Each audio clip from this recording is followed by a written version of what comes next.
बिना परीक्षा दिए सरकारी नौकरी, क्या ये मुमकिन है? जी हाँ दोस्तों, बिल्कुल मुमकिन है। अगर किसी ने अभी तक इंडिया पोस्ट जीडीएस का फॉर्म नहीं भरा है, तो अब कमर कस लेने का समय आ गया है। आज के इस विश्लेषण में हम एक बहुत ही शानदार मौके पर बात करने वाले हैं, क्योंकि 2026 में नई भर्ती को लेकर बड़ी हलचल शुरू हो चुकी है। बिल्कुल सही सुना सभी ने। बिना परीक्षा के सरकारी नौकरी सुनने में किसी सपने जैसा लगता है ना, लेकिन ये पूरी तरह से सच है। इंडिया पोस्ट ग्रामीण डाक सेवक यानी जीडीएस की भर्ती प्रक्रिया उन सभी कैंडिडेट्स के लिए एक सुनहरा अवसर है जो बिना किसी एंट्रेंस एग्जाम के सीधे सरकारी विभाग का हिस्सा बनना चाहते हैं। आज हम इस आने वाली नई भर्ती की पूरी रूपरेखा को बहुत ही आसान भाषा में समझेंगे। चलिए, अब इस पूरी प्रक्रिया की गहराई में चलते हैं। जरा सोचिए, सामान्य सरकारी नौकरियों में क्या होता है? लंबी लंबी पढ़ाई, मुश्किल रिटन टेस्ट और फिर तनाव से भरा इंटरव्यू। बहुत हेक्टिक है ना? लेकिन इंडिया पोस्ट जीडीएस का प्रोसेस एकदम अलग है। यहाँ सिलेक्शन सिर्फ और सिर्फ 10वीं कक्षा के मार्क्स के आधार पर होता है, जिसे हम डायरेक्ट मेरिट कहते हैं। इसका सीधा सा मतलब है, कोई लिखित परीक्षा नहीं देनी है और कोई इंटरव्यू भी नहीं फेस करना है। कि हर साल लाखों छात्र इस भर्ती का बेसब्री से इंतजार करते हैं।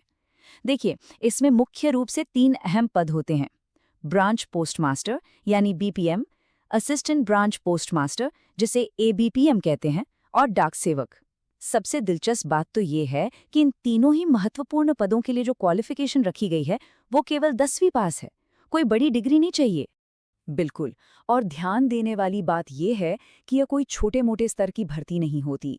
28,636 का ये विशाल आंकड़ा उन वर्तमान रिक्तियों को दर्शाता है जिन पर विभाग की प्रक्रिया अभी चल ही रही है।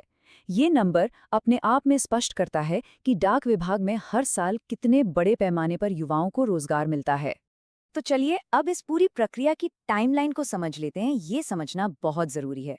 अभी जो 28,636 से ज्यादा भर्तियों की प्रक्रिया चल रही है ना, उसके जुलाई महीने तक पूरी होने की उम्मीद है। और जैसे ही ये मौजूदा प्रोसेस कंप्लीट होगा, उसके तुरंत बाद नई 2026 की नोटिफिकेशन आने की पूरी संभावना बन रही है।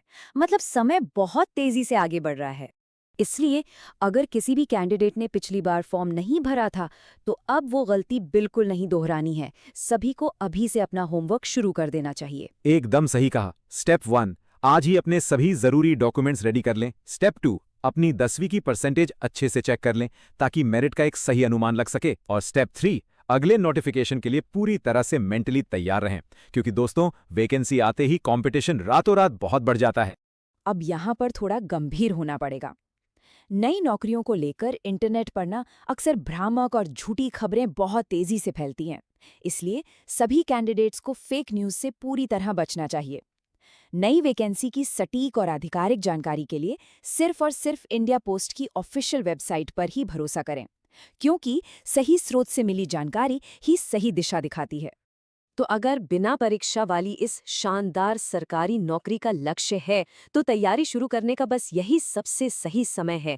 उम्मीद है आज का ये विश्लेषण सभी कैंडिडेट्स के लिए बेहद मददगार रहा होगा। बिल्कुल, इस महत्वपूर्ण जानकारी को ज्यादा से ज्यादा लोगों के साथ शेयर जरूर करें ताकि हर नया नोटिफिकेशन सही लोगों तक टाइम पर पहुंचे। और हाँ, जाने से पहले कमेंट्स में ये जानना बड़ा दिलचस्प होगा कि क्या कैंडिडेट्स ने पहले कभी जीडीएस का फॉर्म भरा है। सभी अपने अनुभव नीचे कमेंट्स में जरूर साझा करें। चलिए अगली चर्चा में फिर से एक नए और रोचक विषय के साथ